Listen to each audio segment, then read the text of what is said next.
मत, किसी भी मजहब, किसी भी क्षेत्र का रहा हो, पूरी सख्ती के साथ कानून के दायरे में से ला करके उसके खिलाफ पूरी सख्ती के साथ कार्रवाई भी की गई।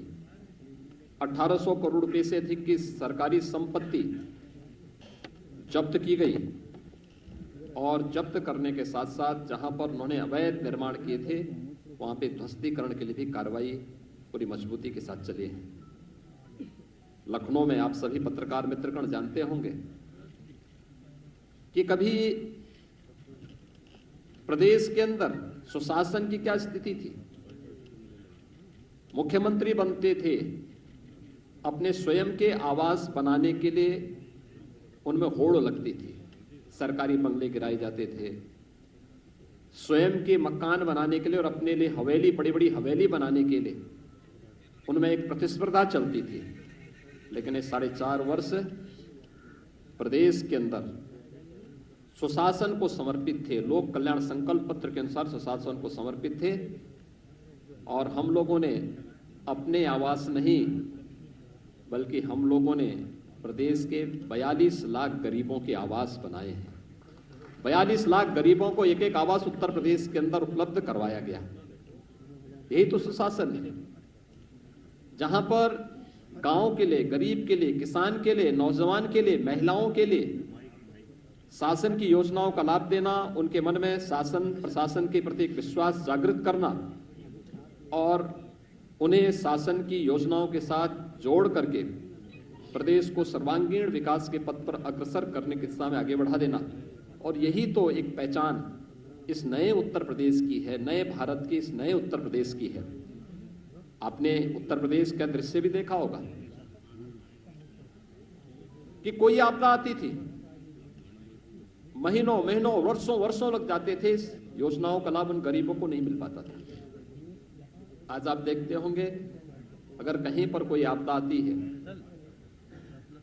सरकार बचाव का पूरा उपाय करती है, पूरा प्रयास करती है, फिर भी जनधन की हानि होती है तो पीड़ित परिवारों को समय से इसका कंपनसेशन मिल सके 24 घंटे के अंदर उन्हें देने का प्रयास करती है। सरकार की संवेदना हर एक स्तर पर देखने को मिलती है। डीबीटी के माध्यम से पिछले 4.5 वर्ष के अंदर हमारी सरकार ने 5 लाख करोड़ रुपए से अधिक की धनराशि प्रदेश के नौजवानों के पास, प्रदेश के गरीबों के पास, प्रदेश के महिलाओं के पास, प्रदेश के किसानों के पास देने का कार्य किया।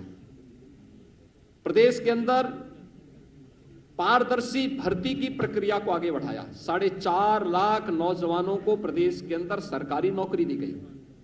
किसी भी नौकरी में किसी प्रकार का कोई भेदभाव नहीं, चेहरा देख करके नहीं, प्रदेश के अंदर योग्यता के आधार पर रिजर्वेशन के नियमों का पालन करते हुए प्रदेश के हर नौजवान को उसका हक देने का कार्य प्रदेश के अंदर किया गया था। ये सभी नियुक्तियां वर्षों से लंबित थी, वर्षों से लंबित थी, क्योंकि पारदर्शिता का अभाव था, ईमानदारी का अभाव पिछली सरकारों में था और उन कार्यक्रमों को सफलतापूर्वक हमारी सरकार ने आगे बढ़ाया था। नहीं तो भर्ती निकलती थी और परिवार के अलग अलग सदस्य, खानदान, पूरा खानदान वसूली के लिए प्रदेश में निकल पड़ता था। 4.5 वर्ष के अंदर आपने देखा होगा एक भी भर्ती में कहीं कोई दलाली नहीं, कहीं किसी प्रकार का कोई लेन देन नहीं, पूरी ईमानदारी, पूरी पारदर्शिता के साथ जब कार्यक्रम हुआ तो माननीय न्यायालय को भी किसी भी भर्ती में स्थगन आदेश नहीं देना पड़ा और पूरी पारदर्शिता के साथ 4.5 लाख नौजवानों को नौकरी दी गई। सुरक्षा का बेहतर वातावरण बना तो प्रदेश के अंदर निवेश भी बड़ी पैमाने पर आया। 2018 का आप लोगों ने प्रदेश का पहला इन्वेस्टर समिट देखा होगा। देश का हर उद्योगपति आया था और आज प्रदेश के अंदर पारदर्शी कार्य पद्धति, त्वरित निर्णय लेने की क्षमता का परिणाम है कि देश और दुनिया का हर उद्योगपति प्रदेश के अंदर निवेश करने के लिए उत्सुक है। ईज ऑफ डूइंग बिजनेस यानी व्यवसाय की सुगमता में उत्तर प्रदेश ने एक लंबी छलांग मारी है। जिस उत्तर प्रदेश में 2015-16 में ईज ऑफ डूइंग बिजनेस में 14वें स्थान पर था, वही उत्तर प्रदेश आज, यानी 14वें स्थान का मतलब, अगर देश और दुनिया का कोई निवेशक निवेश करने का इच्छुक होगा तो देखता था कि क्या स्थिति है राज्यों की, और फिर अपने अनुकूल वह इज ऑफ डूइंग बिजनेस में जिन राज्यों की अच्छी रैंकिंग होती थी वहां पर वह निवेश के लिए जाता था। उत्तर प्रदेश 14वें स्थान पर था, यानी हमारी कहीं गिनती नहीं थी। और आज मुझे बताते हुए प्रसन्नता है, Uttar Pradesh is of doing business में देश के अंदर नंबर 2 स्थान पर है। 3 लाख करोड़ रुपए से अधिक का निवेश उत्तर प्रदेश में हम लोगों ने कराया। और कोरोना कालखंड में तो आपने देखा होगा, देश की पहली डिस्प्ले यूनिट उत्तर प्रदेश में स्थापित हुई, और वह निवेश भी हमारे यहां कहां से आया था? चीन से आया था।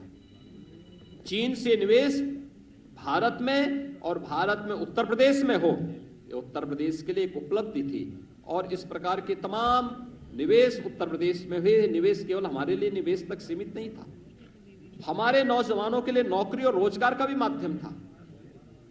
और उसका परिणाम बड़े पैमाने पर 1,61,00,000 से अधिक नौजवानों को प्रदेश के अंदर ही नौकरी और रोजगार की संभावनाएं इस निवेश के, इस भारी भरकम निवेश के माध्यम से प्रदेश के अंदर उपलब्ध होते हुए दिखाई दे।